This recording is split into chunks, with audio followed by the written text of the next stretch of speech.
Bienvenue, nous sommes le dimanche 15 février 2026 et la course au titre en Liga vient de prendre une tournure, disons, absolument fascinante. Ah oui, on peut le dire. Ce week-end, on a eu un de ces moments qui peut vraiment faire basculer une saison. Un événement qui a rebattu les cartes entre les deux grands rivaux, le Real Madrid et le FC Barcelone. Exactement. Notre objectif aujourd'hui, c'est d'aller voir un peu plus loin que les gros titres, d'analyser cette nouvelle dynamique et de comprendre ce qui nous attend. Et pour ça, on a pas mal de choses. On a les comptes rendus tactiques du match du Real d'hier, une comparaison des calendriers des deux équipes jusqu'en avril qui est très intéressante, Mhm. et aussi plusieurs articles de fond sur l'état de forme du Barça, ses doutes, ses problèmes. L'idée, c'est vraiment de croiser tout ça pour avoir le tableau le plus complet possible. Parfait. Alors, on plonge directement dans l'actualité la plus chaude. Hier, samedi 14 février, le Real Madrid. Une Mhm. performance spectaculaire au Santiago Bernabéu. Oui. Victoire 4-1 contre la Real Sociedad, ce qui n'est pas rien. Non, c'est plus qu'une victoire, c'est une vraie prise de pouvoir. La conséquence, elle est directe, hein. Le Real Madrid prend la première place de la Liga. Provisoirement, Voilà, avec 60 points. Et là, toute la pression est sur les épaules du Barça, qui se retrouve à 2 points derrière. même avec un match en moins, ça change tout psychologiquement. Ça change tout. Et ce n'est pas un accident. Nos sources le soulignent bien, c'est leur 8e victoire de suite en championnat. On parle d'une machine qui a trouvé son rythme. Mais ce qui me frappe le plus, vraiment, c'est la manière. Cette victoire, elle a été obtenue sans le rame fatal, sans Kylian Mbappé. Sur le banc, tout le match. Je dois avouer que j'ai du mal à comprendre. Comment tu peux te priver de ton meilleur joueur dans un match comme ça et finir par en mettre 4? C'est la question. Et la réponse, elle est dans la stratégie à long terme. Les articles qu'on a expliquent que c'était pour préserver son genou avant un match européen crucial mardi. D'accord, une simple précaution. Oui, mais c'est plus que ça. C'est un message. Le message, c'est que le Real n'est pas dépendant d'un seul homme. Et hier, la réponse du collectif a été, elle a été éclatante. C'est là qu'on voit la profondeur de l'effectif. Alors justement, qui a pris le relais? Qui a porté l'équipe? Le premier nom qui sort partout, c'est Vinicius Junior. Un des articles le décrit comme ayant été tout simplement inarrêtable. Carrément. Il a été le moteur, il provoque et il transforme 2 pénaltys, ce qui est déjà énorme. Mais une de nos sources, un site d'analyse de données, montre un truc fou. Il a réussi 11 dribbles sur ce match. C'est son record de la saison. Ah oui, quand même. Et ces pénaltys, qui étaient un peu son point faible, il est passé de 60% de réussite à plus de 90% cette saison. Il a transformé une faiblesse en force. Donc plus qu'une bonne performance, c'est un joueur qui a vraiment passé un cap. Mais ce n'était pas un one-man show, j'imagine. Pas du tout, et c'est ça qui est fort. Le danger est venu de partout. Le jeune Gonzalo Garcia, du centre de formation, ouvre le score dès la 5e minute. Sur une passe de qui? Trent Alexander-Arnold. Ce latéral qui se transforme en meneur de jeu, c'est un schéma qu'on voit de plus en plus. Et après, il y a eu le but de Federico Valverde, une frappe surpuissante dont il a le secret. Chaque joueur semblait libéré. Ça a l'air presque trop parfait. Est-ce qu'il y a eu des failles? La Real Sociedad, ils ont bien réussi à égaliser un moment. C'est une excellente question. Et oui, ils ont égalisé sur un penalty de Mikel Oyarzabal à la 21e minute. Hmm.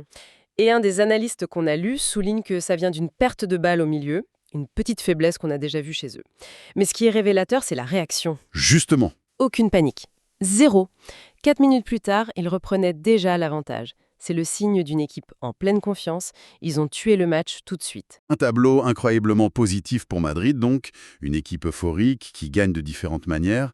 Et j'imagine, du côté de Barcelone, l'ambiance est radicalement opposée. On passe d'un extrême à l'autre, c'est exactement ça. Pour le Barça, la pression est maximale. Ils n'ont plus le droit à l'erreur. Leur prochain match devient capital. Absolument crucial. C'est dès demain, lundi. Et c'est pas une formalité. Ils vont à Gérone pour un derby catalan. Gérone, sur le papier, ils sont 12e.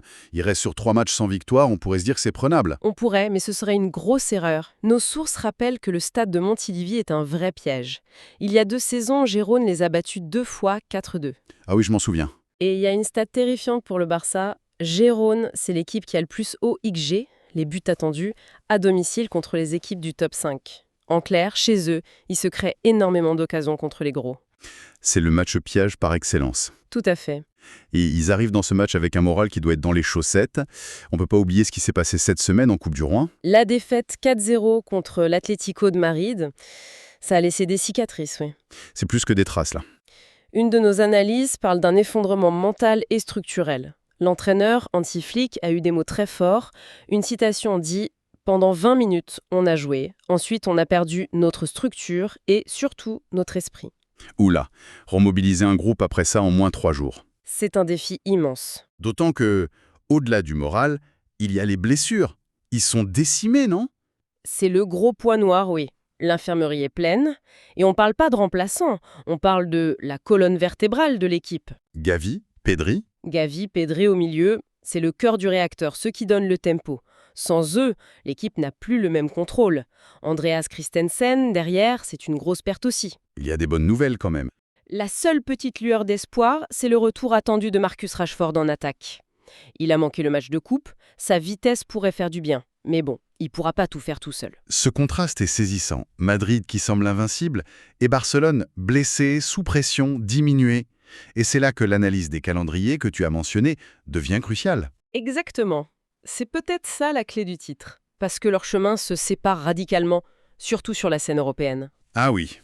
Ouais. Real Madrid a une échéance immédiate. Dès mardi, un barrage de Ligue des Champions contre Benfica. Un barrage. C'est rare pour le Real. Et Benfica, c'est pas un cadeau. C'est un tour piège absolu. Nos sources rappellent qu'ils se sont joués en janvier et Benfica avait gagné 4-2. Aïe. L'analyse de ce match montrait que Madrid avait été puni 3 fois en contre-attaque. C'est une équipe qui sait exploiter leurs faiblesses. Donc ce barrage, c'est une épreuve de force, avec un esprit de revanche. Une défaite serait une catastrophe. La pression est maximale pour eux, tout de suite. Immédiate, oui. Et pendant ce temps, le Barça, ils sont tranquilles en Europe. C'est un avantage, ça. À première vue, oui. Le Barça est déjà qualifié pour le top 8. Ils ont gagné leur groupe, donc ils évitent ce barrage. Ils ne rejoueront en Europe qu'en mars. Moins de fatigue, moins de voyages. Exactement. Sauf que certains analystes suggèrent que c'est une arme à double tranchant. Ah bon? Comment ça? Moins de matchs, c'est toujours mieux, non? Pas forcément. Pour le mental. Le Barça n'a pas l'occasion de se racheter tout de suite sur la scène européenne, de regagner de la confiance. À la place, toute leur attention est tournée vers un autre défi. La Coupe du Roi. Le match retour contre l'Atlético le 3 mars, avec 4 buts à remonter. C'est une mission quasi impossible qui va leur peser pendant des semaines. Ça peut drainer une énergie mentale folle. D'accord, je vois. Donc on a 2 types de pression très différents. C'est ça, une pression immédiate et intense pour le Real en Europe, et une pression plus diffuse mais peut-être démoralisante pour le Barça en coupe. Donc pour résumer avant de conclure, d'un côté, on a le Real Madrid qui a frappé un très grand coup.